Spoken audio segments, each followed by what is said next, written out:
Hi everyone, I am a social worker because Jesus was a social worker. The main principle of social work and Jesus' mission is caring for others, which includes keeping them safe, meeting their basic needs such as food, water, and shelter, provide them with comfort and rest, establishing a close relationship with the sheep. Philippians 2 verses 4 and 5, 1 John chapter 3 verses 17 and 18. He promises that no one will go hungry, naked, or shelterless. Matthew chapter 6 verses 24 to 34. Thank you. Hi everyone. As a homemaker, it's very essential to focus on what we are doing, especially when you want to make a very tasty dish. Sometimes we just have to do what we don't want to do and get it over with. It's called self discipline and determination. There's always some distractions trying to pull us away from the Lord, but just let our focus be on Christ alone. Hebrews 12:1. Let us also lay aside every weight and sin which clings to us so closely, and let us run with endurance the race that is set before us, looking to Jesus, the founder and perfecter of our faith, who for the joy that was set before him endured the cross, despising the shame, and is seated at the right hand of the throne of God. Thank you. Praise the Lord. I worked in the legal admin field for quite a number of years, and it has greatly influenced me. One of the things that I observed while working there was whenever a case or a problem is to be handled or resolved, they refer to so many books of acts and rules and laws to come to a decision. As a child of God, our reference book is the Bible. The scripture has given us everything that we need for life and godliness. We just need to trust His word. 2 Timothy chapter 3 verse 16 and 17 tells us clearly how the scriptures are enough to make a man of God competent and equipped for every good work. So let us focus on the word of God to learn it, to hold on to it and live according to it. God bless you. Hi everyone. As a logistic coordinator, it is my responsibility to make sure the shipment are delivered to the right person.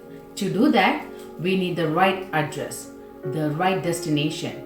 As children of God, our worship, Bible reading, prayer, and fellowship should focus on Jesus and His coming, as heaven is our final destination.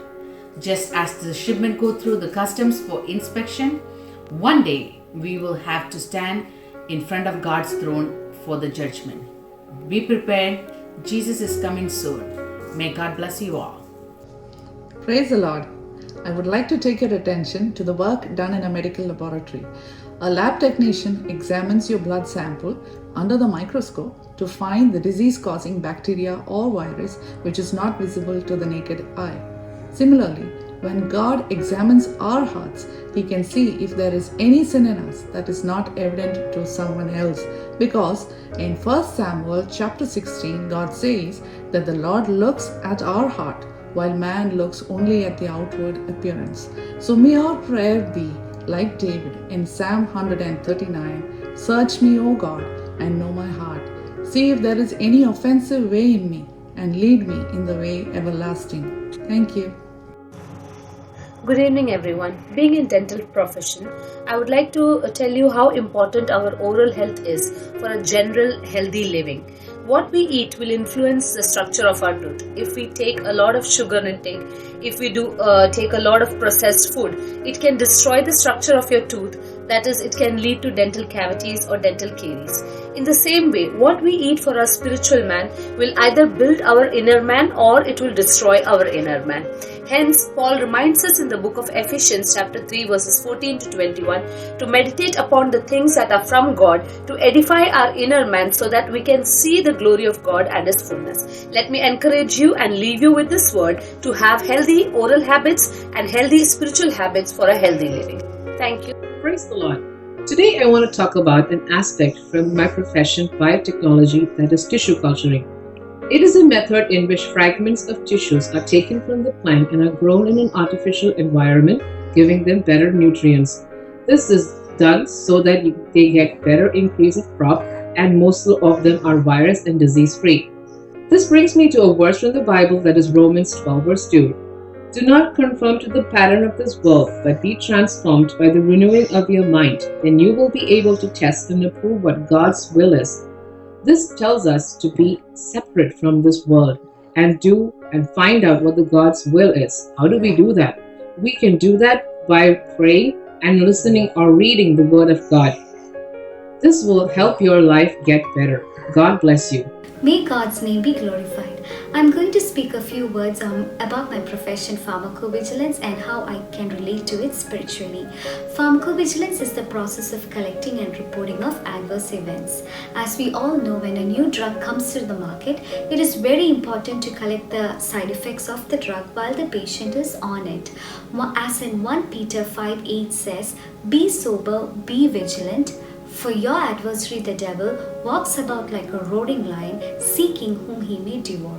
Let us be very watchful so that we do not give a foothold for the devil. Let us continue to serve the Lord without lacking any zeal. Thank you. Praise the Lord. Coming from the field of psychology, I would like to talk about the role of clinical psychologist. A clinical psychologist helps patients with behavioral and mental health issues.